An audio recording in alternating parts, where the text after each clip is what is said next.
today changes my whole entire life.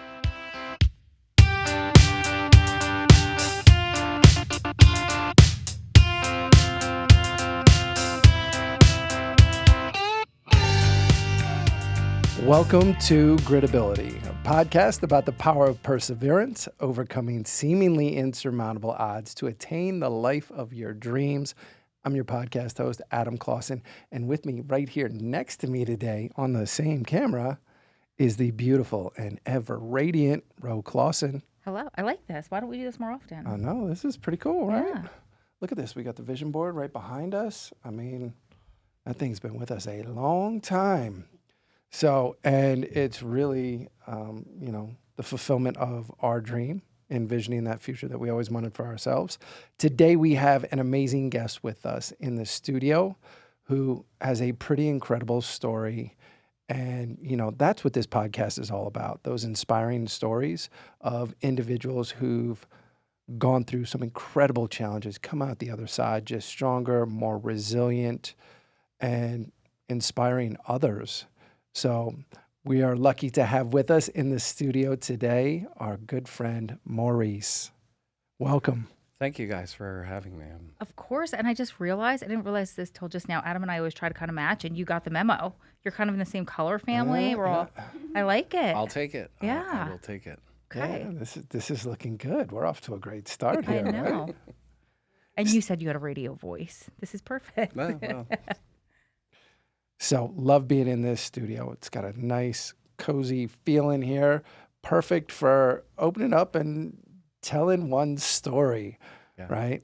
So you and I want to say, met a couple years ago at this point. Yeah. While I was at Silver Summit Health Plan, Richie and I had met with you and had discussed the potentiality of being able to work together and push forward what you were trying to navigate at the time. Man, and it's amazing. I just had a vision, a picture, a snapshot. I remember being in that room that day at Silver Summit. That's crazy. I hadn't remembered that until just now. And wow, a lot's happened since that time. I've had the opportunity to get to know you quite a bit better. And it's really the work that I guess both of us have been doing in the community. And, it's always, I love being around other people who are all about service, about giving back, and especially when it's someone that has the lived experience, because you come from it's just a different perspective. It's a different connection to those that we're seeking to serve. And as everybody on here knows, my background, I spent over 20 years, actually even more than that, 24 years total in the prison system, all different levels. And largely, the primary challenge that so many individuals face in the system is addiction. It's around substance misuse, and it's around trying to break out of that cycle. And I often speak about my own challenges with dealing with the underlying trauma and what I use to try and mask that and cover it up. And ultimately, that's what put me right back in prison, because I wasn't able to address those underlying issues. So it's a big part of what I believe is my purpose at this point, giving back, making sure that others have the supports that they need to break that cycle. And that's part of what brought us together initially. And it's really a big part of what we continue to kind of focus on going forward together. So I would love if you would be willing to share some of your background, some of your story with our audience, because I know that they're going to be pretty inspired by, really everything that you've been through and where you are today. So if you can kind of take us back, and I'm not even really sure where you want to begin, but I am eager just to hear whatever you're willing to share with us today. Yeah, I think, and thank you for having me first and foremost. It really is the spirit of giving back, right? That I think is how we met and then stayed connected. But originally from Maine, Lewiston, Maine is where I was born, and essentially, low income housing, food stamps, the old school ones that were the off color blue, pink, yellow, green, brown, and single parent household for a while, just, navigating day-to-day necessities. So food, shelter, security. And as mom kind of navigated that realm, we got linked up with someone that she fell in love with and moved in with him. And so out of the projects, if you will, and into a 3-story house. And we had never lived in a house, was super excited. And then some pretty severe abuse. Not targeted at the kids, but, well, at least not directly, but, things of if I didn't use a fork correctly, then it would be taken out on mom. Ooh. If I didn't put my seatbelt on fast enough, then she would get it. And so a lot of burden to place on, a kid in 3rd grade. Like third grade. How old are you in 3rd grade? 8, 9? Yeah, around there, maybe. Young, yeah. Yeah, and so just, trying to figure out the lay of the land, and, you pick up some pretty quick survival skills. You learn to read folks, you learn to read situations, and then determine actions based on that.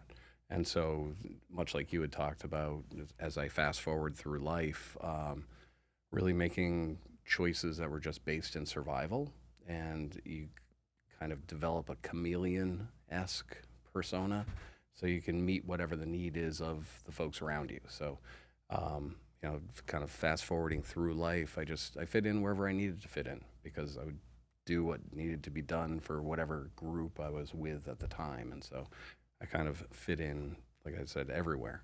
It was really sports, though, that helped to cultivate a different outlook that I didn't realize at the time. When did you first get into sports? Because I'm a big believer in athletics really shaping some of that mindset and motivation. So I had always played sports throughout junior high, and then shifting into high school, because big fish, small pond. Then you go to high school, and at least in Maine, we're speaking relatively. These are all small ponds anyway, but you shift into high school, and you're that small fish again. And it was interesting. My grandfather had passed away in 1988 when I had first started.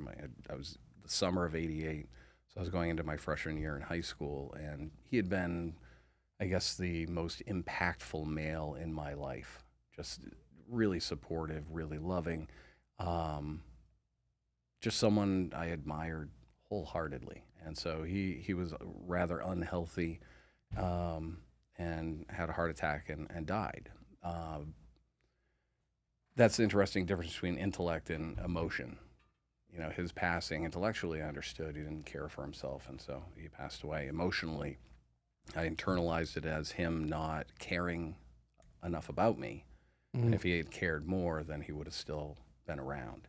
And so, never forget that, clear as day, freshman year, not feeling too great mental health-wise, walking down rural Route 126, which is right next to the high school I attended, and just thinking I'm just going to, because cars are flying by, so I'm thinking I'm just going to step out in front of one. They can't stop, and wow, that'll be the end.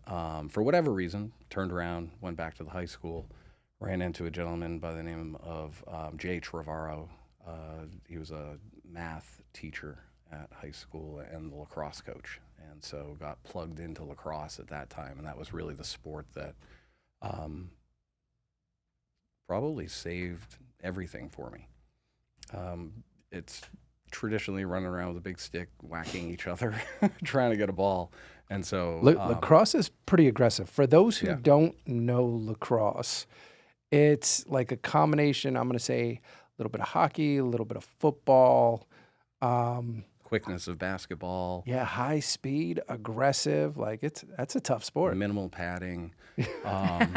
So, if you're within 5 yards of the ball, you're game. And so lots of beating each other with the stick. And so it turned out to be a really great outlet for the frustration and the anger and the resentment and all of these emotions that I had no other outlet for. And so I was able to focus, and we started out the season my freshman year 0-10, so we just got destroyed by everyone. And then my senior year, we're 10-0. We won the state championships, and wow. So we really, turned everything around, and that's what allowed me the next step into college.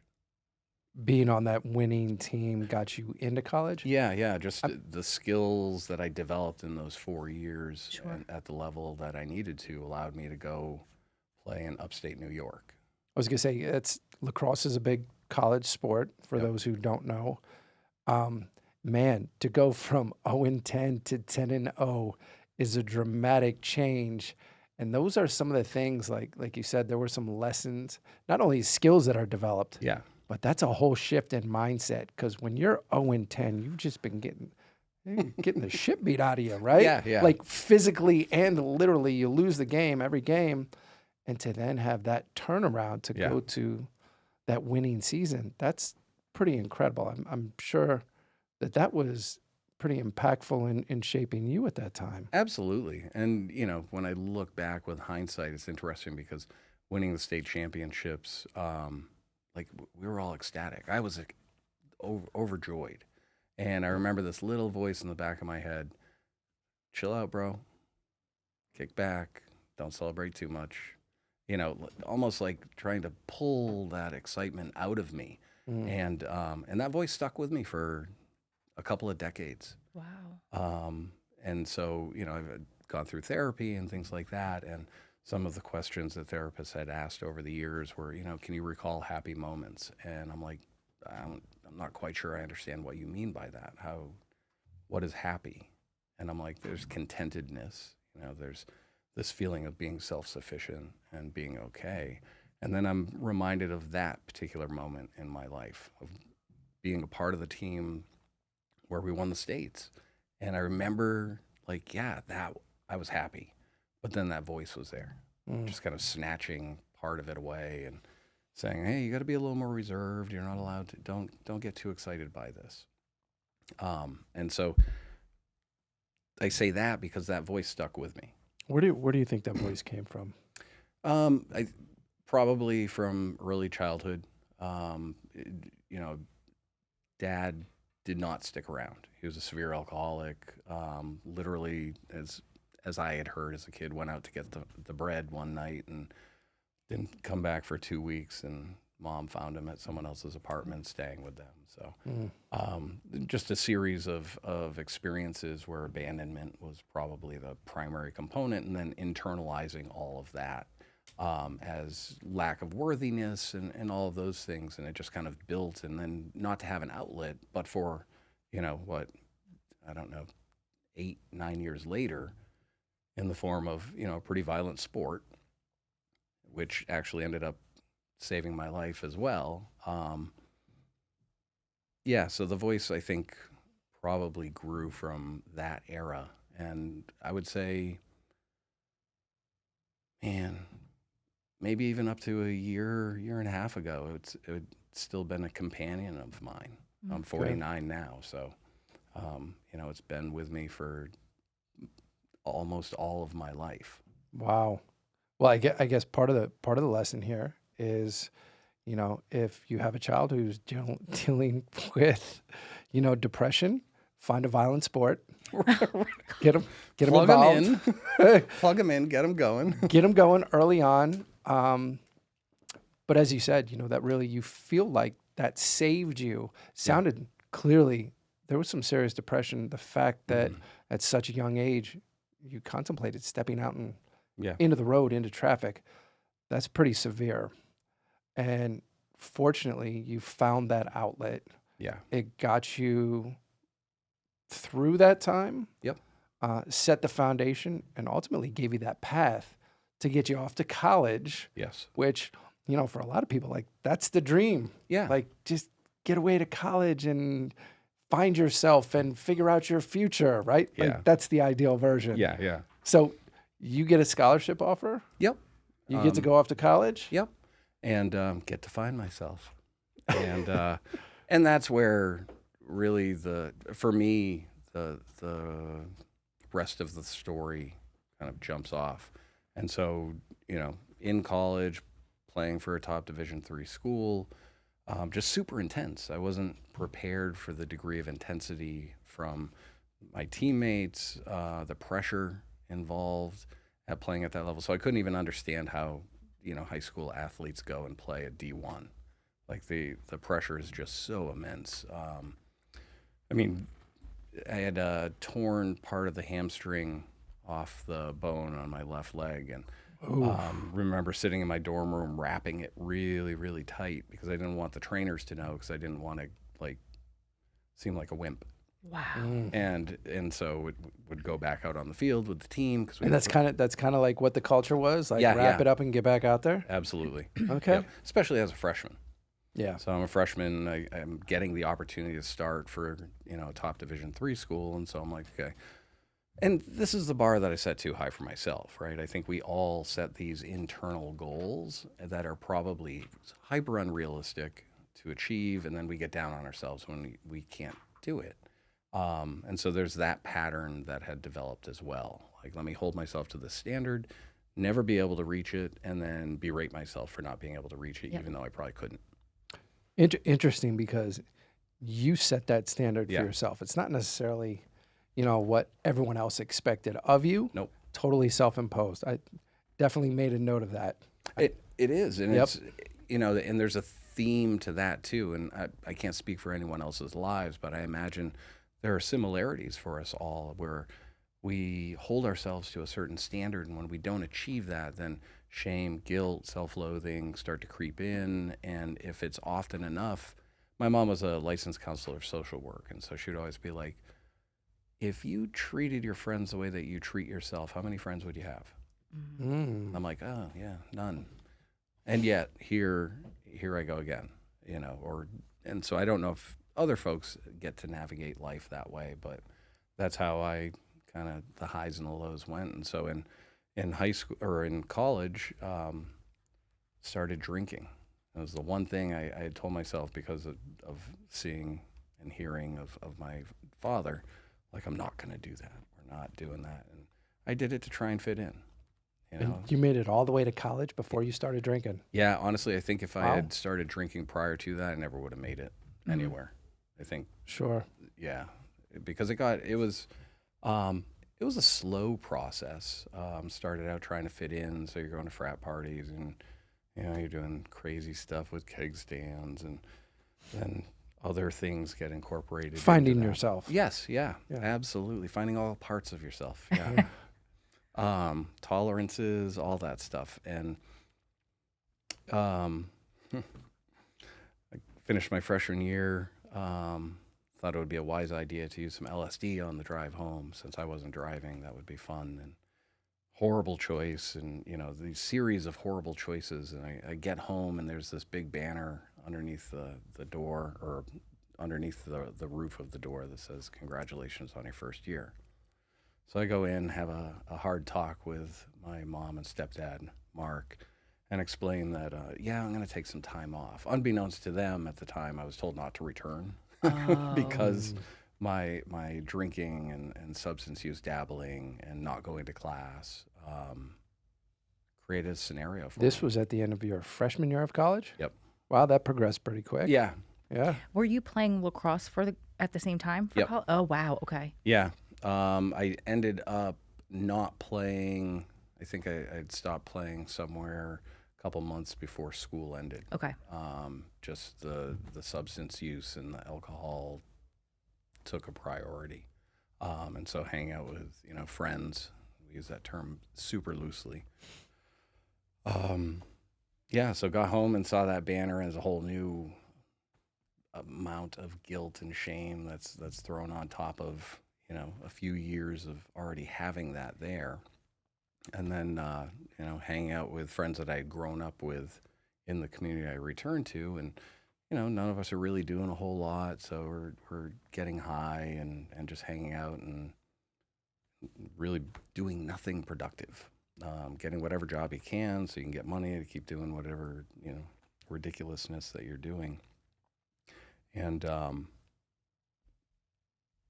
got my grandmother had explained to me that AmeriCorps was starting, and so it was like, I want to say it was end of 93, beginning of 94, and it was brand new, and somehow I was accepted into the program, and off to Vermont I went and worked in conjunction with the Forest Service and a lot of manual labor. So rebuilding trails, things like that, and started to find some direction again.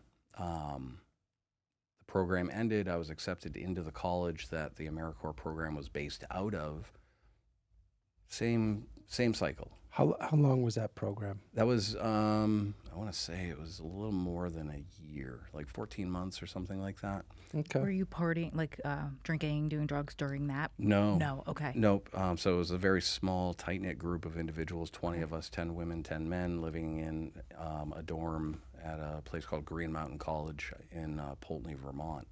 Small town, beautiful, just, nature everywhere. And not like I didn't grow up with it in Maine, but it was a very healthy experience for me.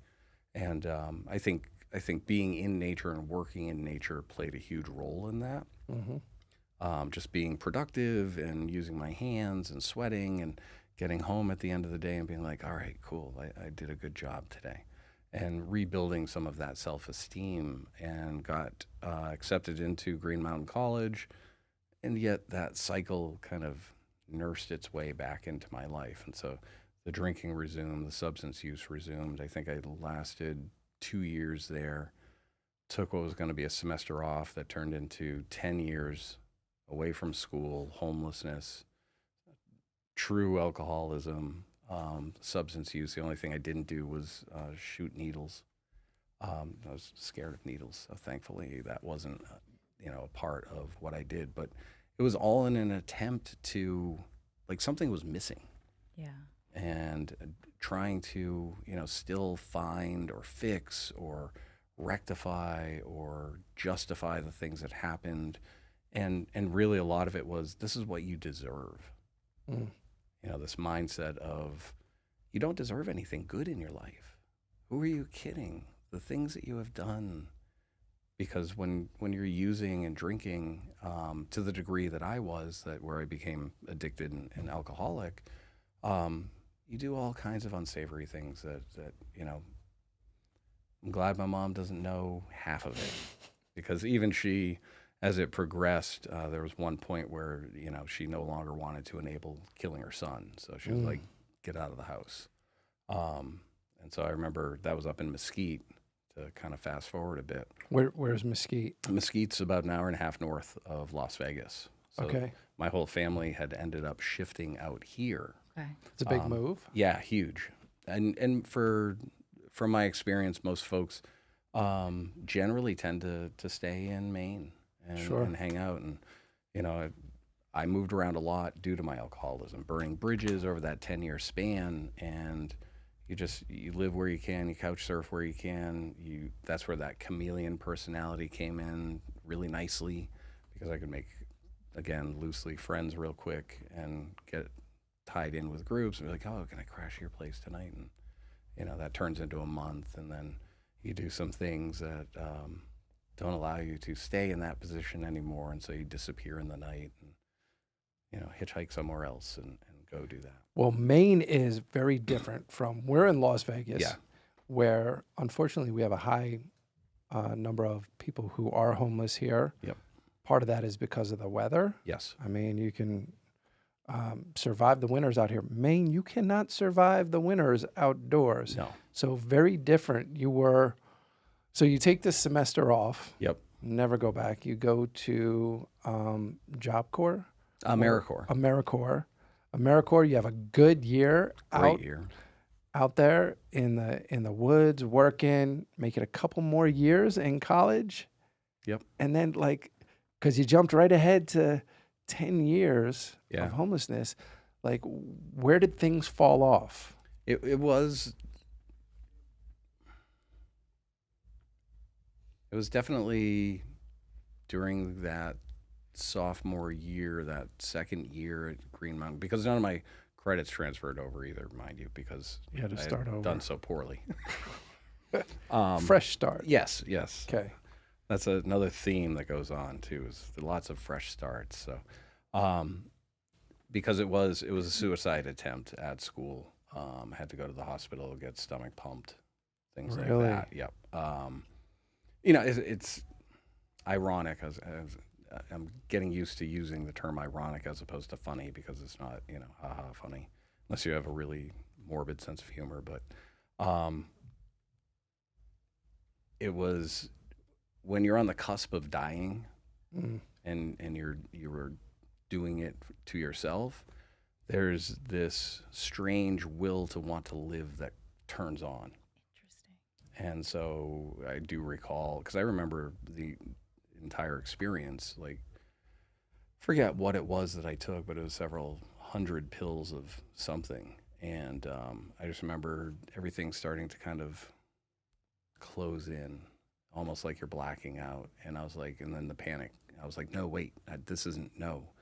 And so get up, stumble into the door, into the hallway. One of my friends walked by, saw me, called 911, and off I went.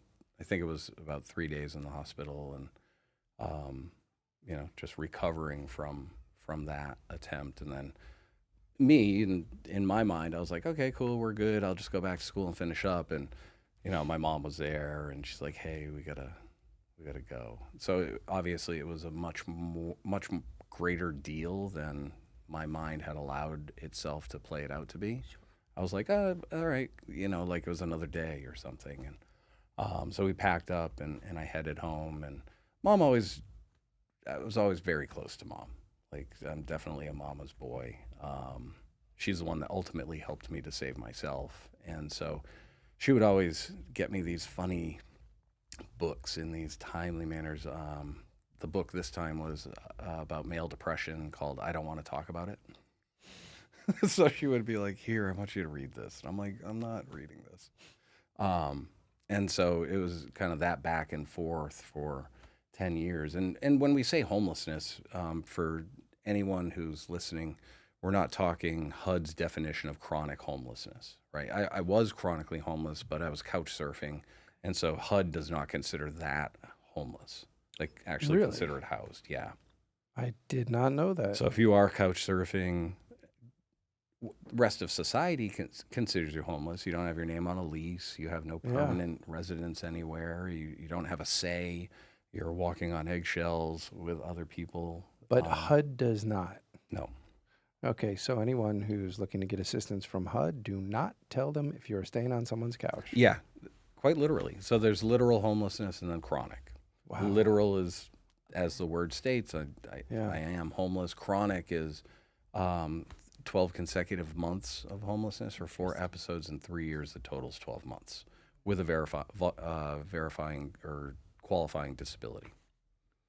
So just to make that clear, I don't want to misrepresent my experience in homelessness. There was a component of literal homelessness to it, but for the majority of it, it was couch surfing. It was staying where I could, when I could, how I could. I don't think our audience is going to care about the distinction that the government makes. They're going to be like, that's homeless. Yeah. Yeah. And it is. And that's part of the systemic problem as well. For anyone who's experiencing any housing instability, they can all attest, like, it is an extremely difficult circumstance to navigate. Yeah. Listen, if you don't know where you're going to sleep at night, right? You know what I mean? Like, your base level needs, where am I going to sleep? Where am I going to get my next meal?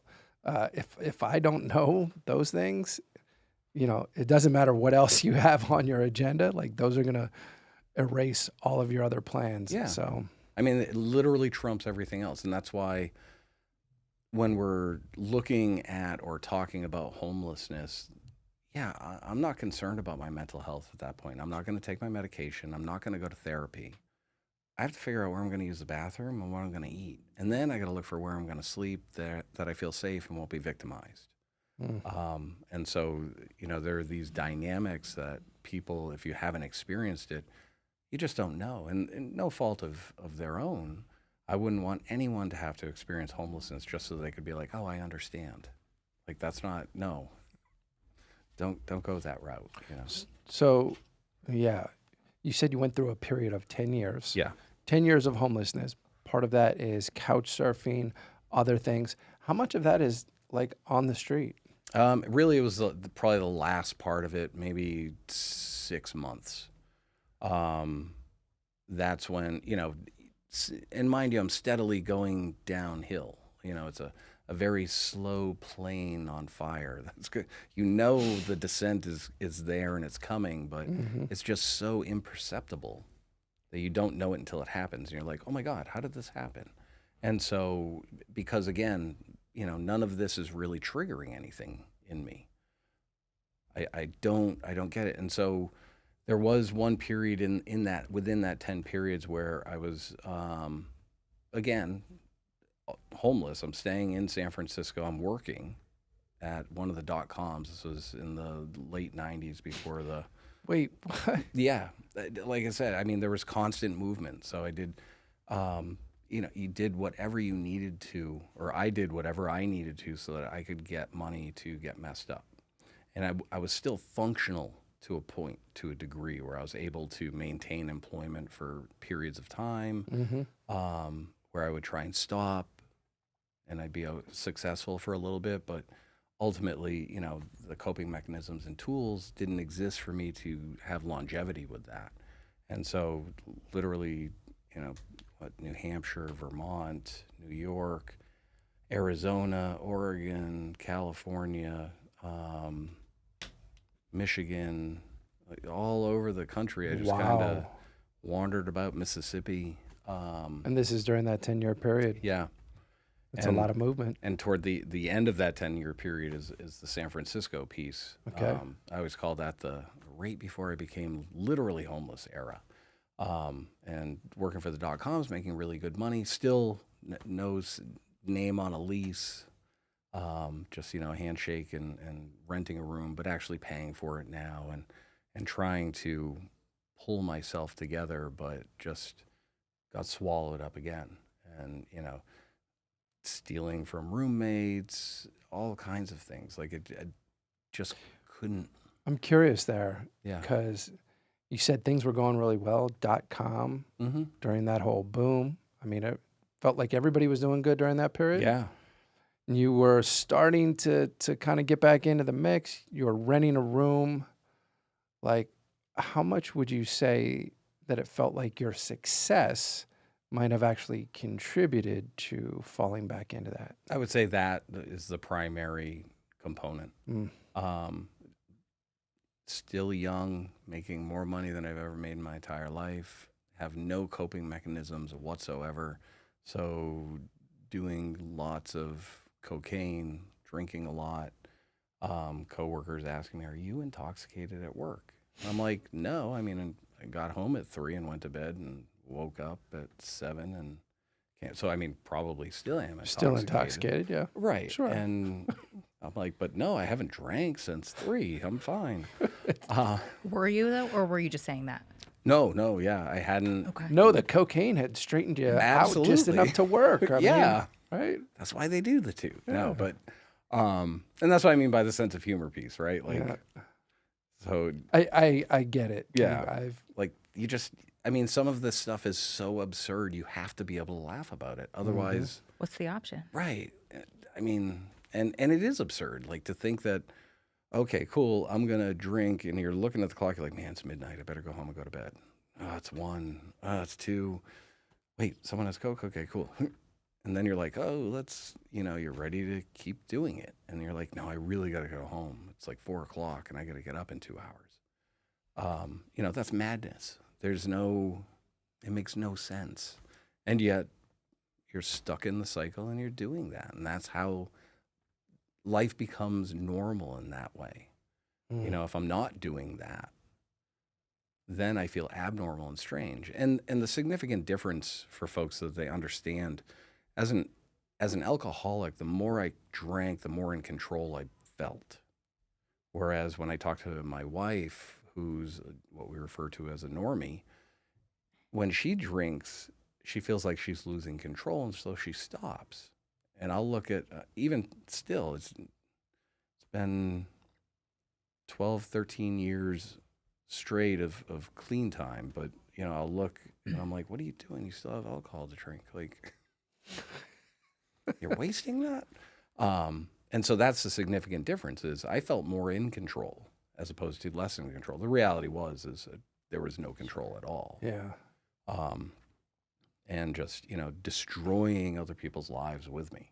Well, it's important. I appreciate you taking the time to really explain that because, most people just they don't understand, they don't have that perspective. And it really lays the foundation for how individuals end up in such bad situations. Yeah. Whether it's in prison, whether it's on the street, or whether it's, even just hopping from couch to couch. Like, life is tough that way. And when you're the person stuck in that cycle, you don't see it that No. way. Everything looks fine. It's like, Yeah. it's good. Nothing to see here. Keep it moving. Right. It's like the adage, it's like body odor. Everyone else knows you stink before you do. And that's exactly what it was. Like, I had no problem. And when I'm honest and truthful about it, and I look back at it, I know the exact moment I crossed the invisible line. It was this little grubby dive bar off of Market and 3rd Street in San Francisco. And I remember sitting at the bar. All my friends are there because that's what we did every night. And I'm looking around, everyone's laughing, and I'm so angry. And I'm like, what's so fun about this? And like, I know that was the moment I just crossed that invisible line. For me, anyway. And from that point on, everything went downhill extremely quickly. From staying in the house to sleeping in a neighbor's garage to getting a telemarketing job because I was fired from my .com job. In the Tenderloin district of San Francisco. And so renting some daily room and making money on a daily basis, and then going downstairs because there was this little grubby, that grocery store doesn't even cover it. It's just I don't even know, like a little bodega. And so there's all those little pints of whiskey and stuff behind. So enough to pay rent for the day, enough to drink. Go to bed, wake up, do it again. Because you didn't want to eat. Because if you ate, then that messed up your drinking. And, you can't do that. Sure. So, and that lasted maybe a month if I'm lucky. Parents had been living in Michigan at the time, so they didn't know how bad things were. So I went and stayed there for a bit. Then they moved out here. And that's where I started doing some hitchhiking and So you moved with them from Michigan to here? No, not initially. Okay. Or actually, they went to Ely first. So my stepdad had worked for school district up there. Pardon me. And so I did some traveling, kind of like a carny, and just finding work where I could and staying with folks that, I had met along the way. Ended up going up to Ely, hanging out with Mom and Mark for a little bit, and them understanding, something messed up is going on. They eventually moved down to Mesquite, and that's when they really caught on to what was happening, and that's when Mom kicked me out of the house, didn't want to enable me anymore. Somehow I ended up in Michigan again. I don't think I had burned all the bridges, and so and details get a little fuzzy. I just know more of like where I went and as opposed to how I got there. It was mostly Greyhound. So wound up in Michigan, then in Portland, Maine, then in homelessness. And then I just couldn't handle it. That the drinking stuff at that point, if I had stopped drinking, I probably would have died, like physically gone into a stroke, something like that. Which we didn't know. I didn't know much about that back then. Now, with what I get to do, I know all of the things. And so that explains, in detox, like I didn't go to any formal detox. I finally relented in Michigan, said, yes, I'll get sober. And Mom said, okay, you can come back and you'll go to Salvation Army Adult Rehabilitation Program. And when you're done that, I'll help support you and move forward with your life. And so there was a ticket to home program that if I had a safe place to go and I would be taken out of homelessness, then they would buy me a Greyhound ticket to that location. And so Mom had verified that I could come back. And so I got reattached to her. And I was eating Skittles like no one's business, just because apparently I was detoxing, and so just bags of candy, and just to stop the shakes and all of those things. And then went to rehab at Salvation Army, and I want to say it was for close to 6 months. It was a very long time, and it's a work-based program, so you're out in the warehouse, sorting through clothes, trying not to get bit by black widows and things like that. But I mean, in light of the circumstances I'd placed myself in up until that point, like that's like whatever. And so you're just going through and doing things and learning about yourself and about the wreckage you create and the damage you have done. And so left there, and Mom picked me up after leaving, and before we even got to the house, I went to my first meeting, met a bunch of older folks, and was actually asked to speak at the first meeting. And I don't know who I am. I could have used like another year or two in rehab, and grizzled old timer, I won't swear, but tells me to shut up and learn to listen. And I was like, yeah, okay. Will you sponsor me? Because that's what I needed. I needed that type of reality check. And he was like, no, I will not. But my sponsee will. And so I got connected, got into the group, and listened to what they had to say and heard their stories resonate in me and reverberate my experiences. And I was like, okay, these people get it. They get it. My mom didn't get it. She loved me to death. She didn't understand. My sister loved me to death, didn't understand.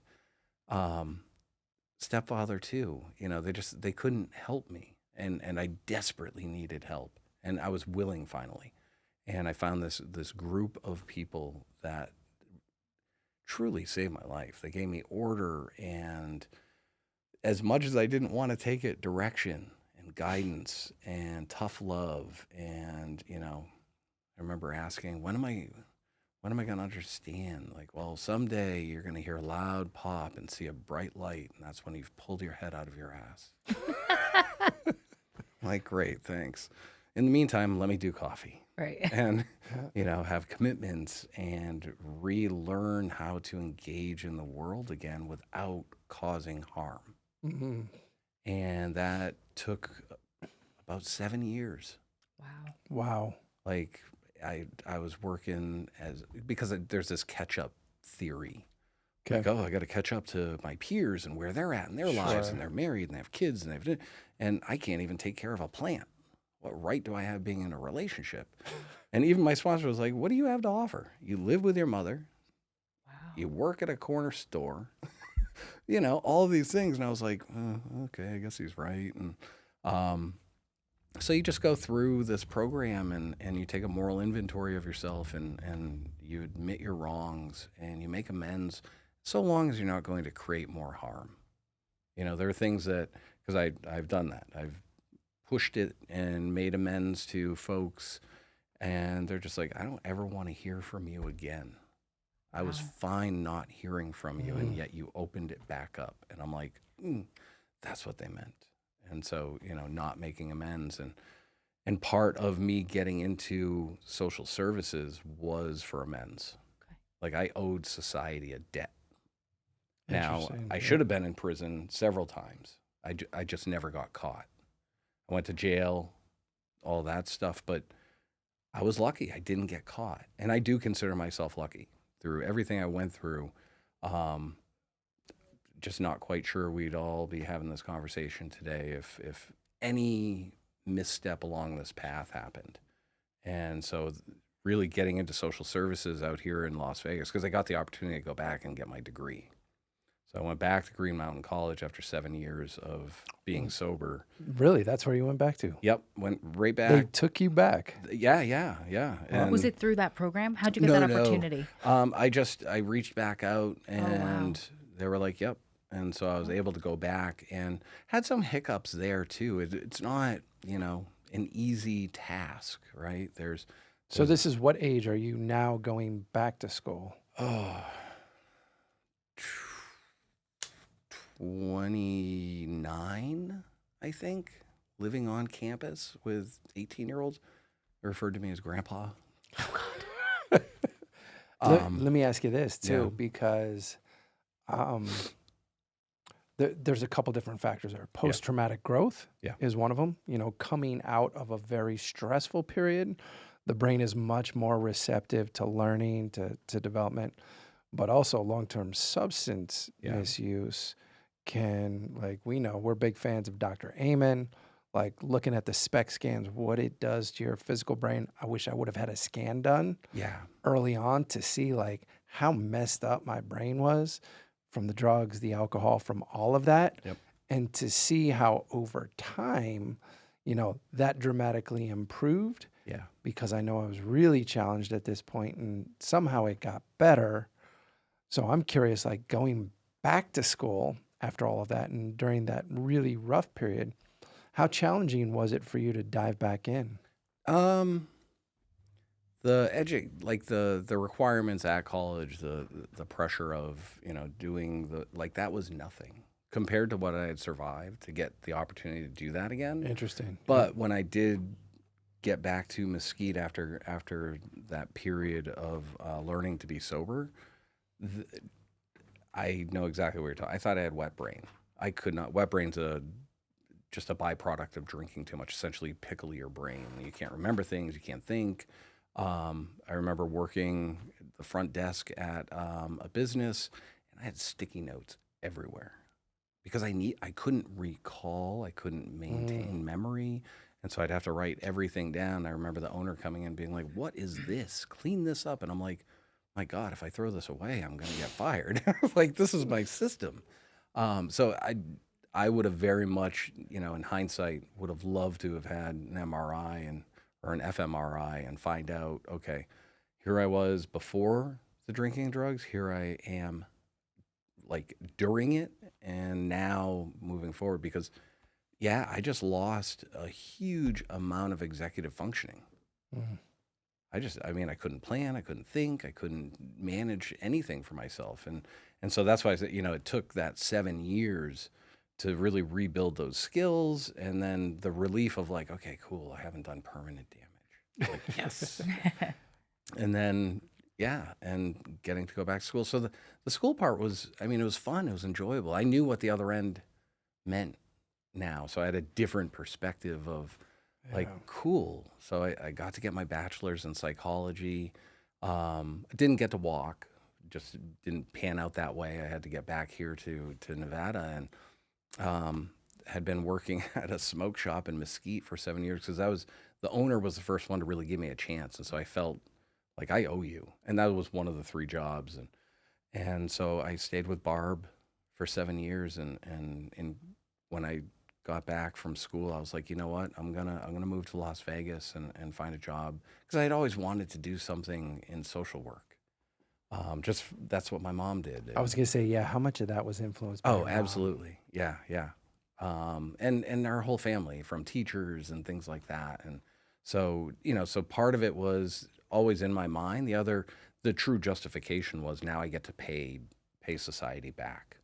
And so got into case management. I got there an hour and a half early for my first interview, and the head of social services for the agency I started with walked in. He's like, "Have you been helped?" And I'm like, "Well, I'm a little early for my interview." And he's like, "When is it?" And I tell him, he's like, "Oh yeah, better early than late." And so he left, and then I interviewed with him and got hired. And so I got to start doing case management, and did everything in social services. So like outreach in the tunnels and in encampments. In the tunnels, for those who don't know what the tunnels are here. Yeah, they're the drainage system that Las Vegas has in place. So when we get heavy rains, because the soil is so hard packed, it doesn't sink in, and so it just rolls off. And so the channels, the water channels, catch it and funnel it probably to Lake Mead, I imagine, at some point, or through some kind of water district system for cleaning. So people camp out in the tunnels, people live in the tunnels, thrive, dare I say, in the tunnels. Cities It's basically a city Yeah. under the city Yep. Wow. in these tunnels. And I know that there's a documentary on Yes. it for anybody that wants to see Under the that. Neon Lights, I think is what it's called. I think so. Just Yeah. wow. So that was part of your outreach too? Yeah. So, Okay.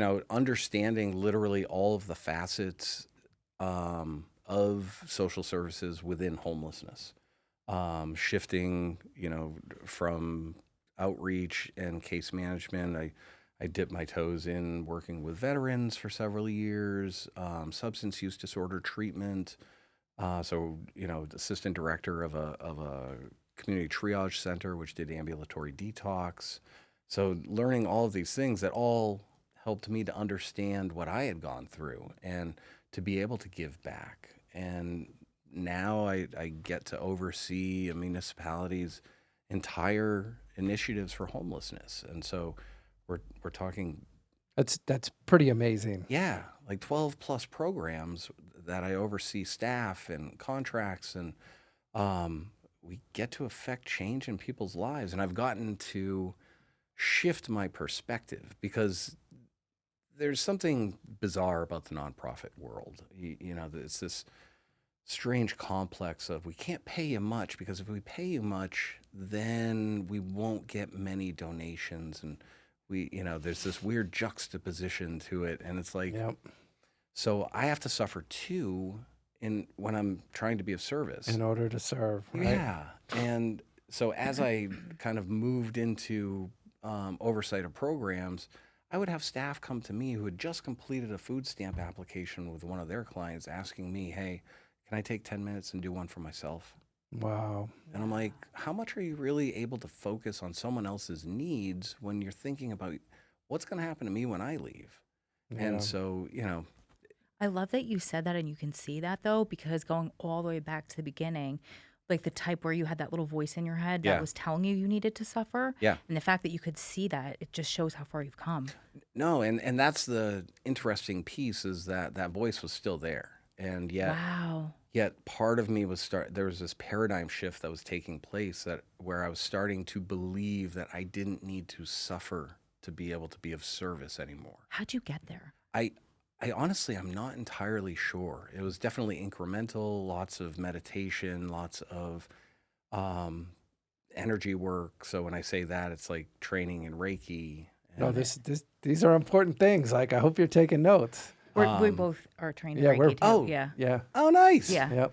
So it's things like that, these small mini journeys. Recently, about 8 months ago, I went to the Temple for the Way of Light in Peru.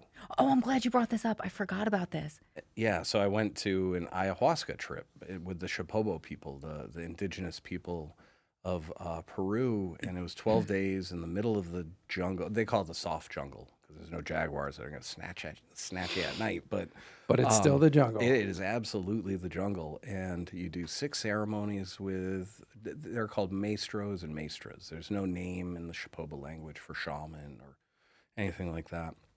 And so I'm with 21 other people I've never met from places like Jordan and Afghanistan and Australia and Ireland and all over the world, the U.S. as well. And we don't know a single thing about each other, but some of the greatest human beings I've ever met in my entire life. It gave me so much more faith in humanity to realize like everyone from across the globe came here for this experience because they're looking to heal something and they want to help. Everyone was in a helping profession, be it a surgical tech to psychiatry to my friend Hasham in Egypt is a consultant to CEOs. Wow. And so, everyone gave back and we were all, I guess, kind of voyagers. We were looking for things to, I don't even know if fix ourselves is the right word, but we were looking to figure something deeper out. There's more meaning to this existence than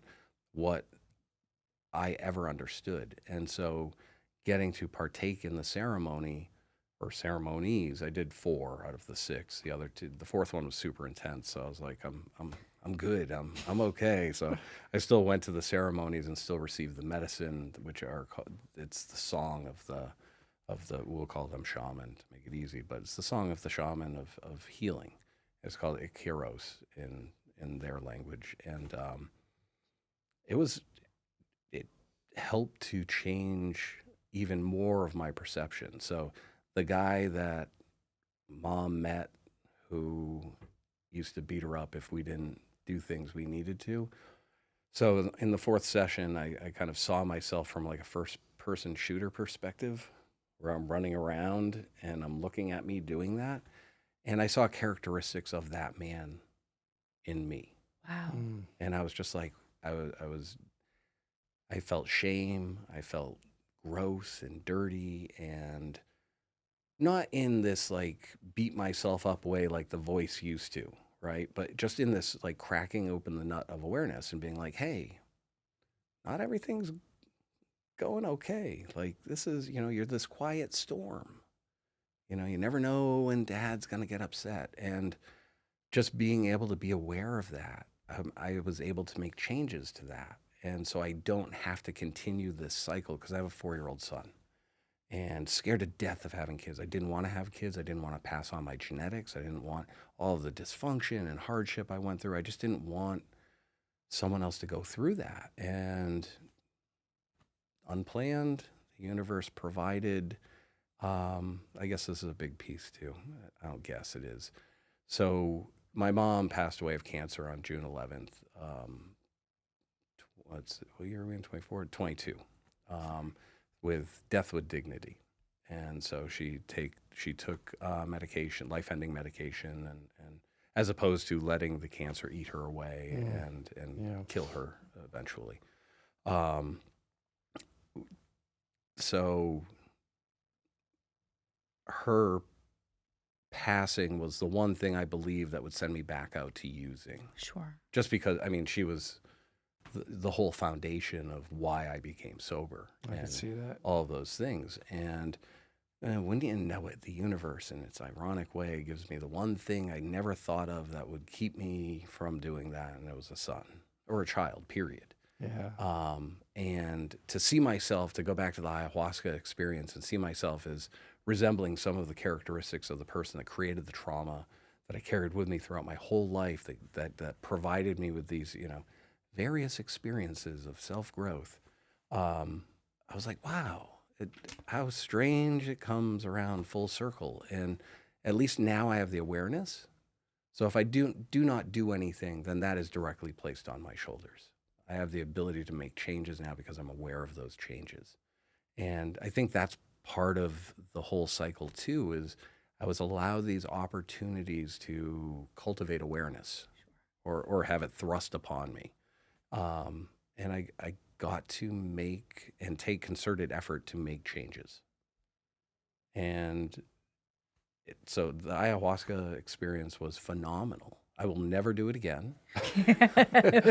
One and done. Yeah. All right. Well, 4 and done, but absolutely brutal, but completely beautiful too. And you're plucked out of Western civilization. There's no electricity, no cell towers, no cell phone, no. Yeah. The world could have been burning down, and I'd have been none the wiser. And then you're immediately thrust back into Western civilization, and you're bombarded by all of the stuff. And that was probably one of the more difficult transitions I've had throughout my life. To come back. Yeah.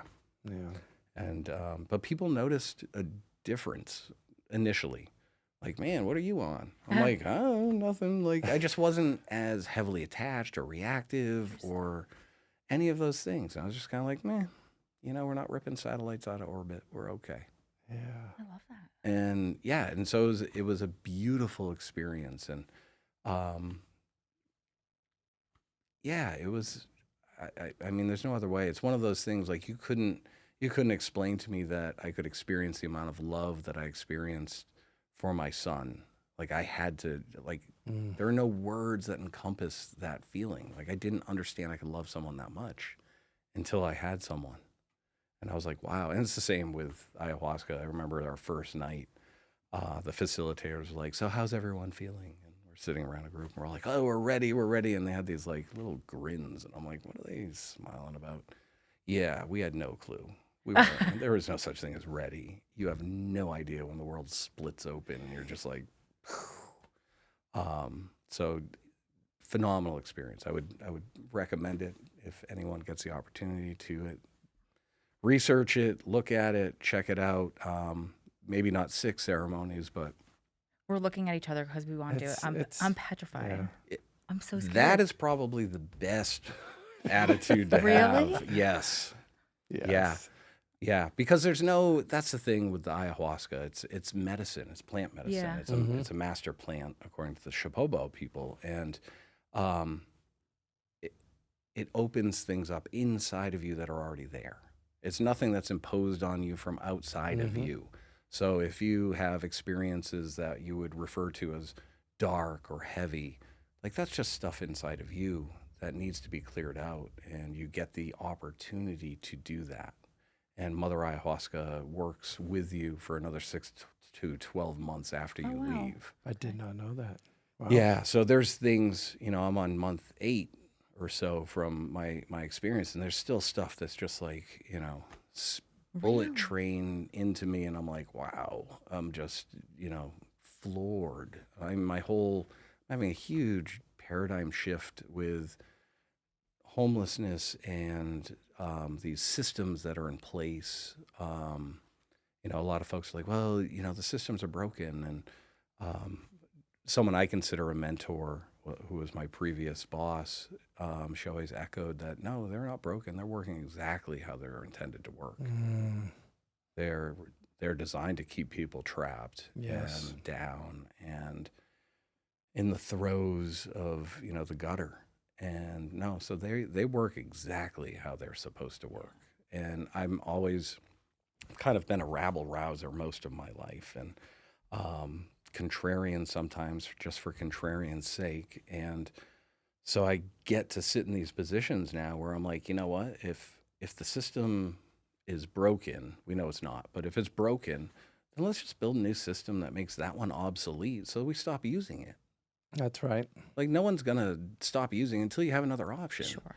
It's like monopolies. Like, oh, I'm forced to go here and get this thing because no one else has it. As soon as a competitor comes in, everyone's like, deuces, you treat me like junk, I'm out. Right. And once we start treating those experiencing homelessness, substance use disorder, mental health, incarceration like human beings, we're not going to change a single thing. Like, I firmly believe that. It's when I'm on the job and not sitting at my desk, because sometimes I can't sit there. I have to get out and I have to interface with the people who are paying the price in their blood and sit down with them.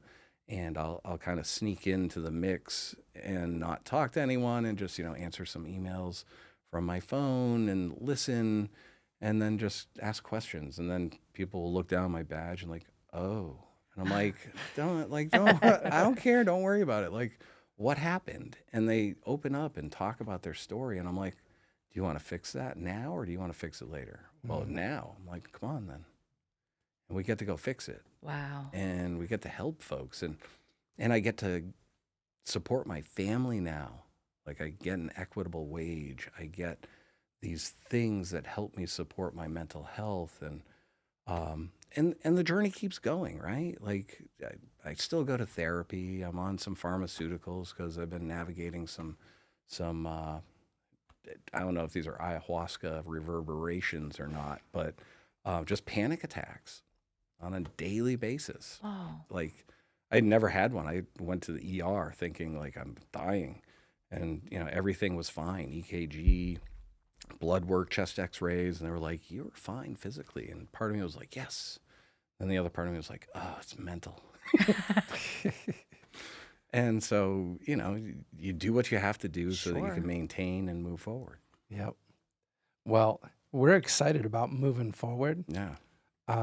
You've got an amazing story, and I would say that I'm sure you're well aware of this. Because of that experience, like, you are so much better equipped to serve those who generally need your support, sitting down with them one-on-one like that. Yeah. Not everyone can do that, can connect in that way.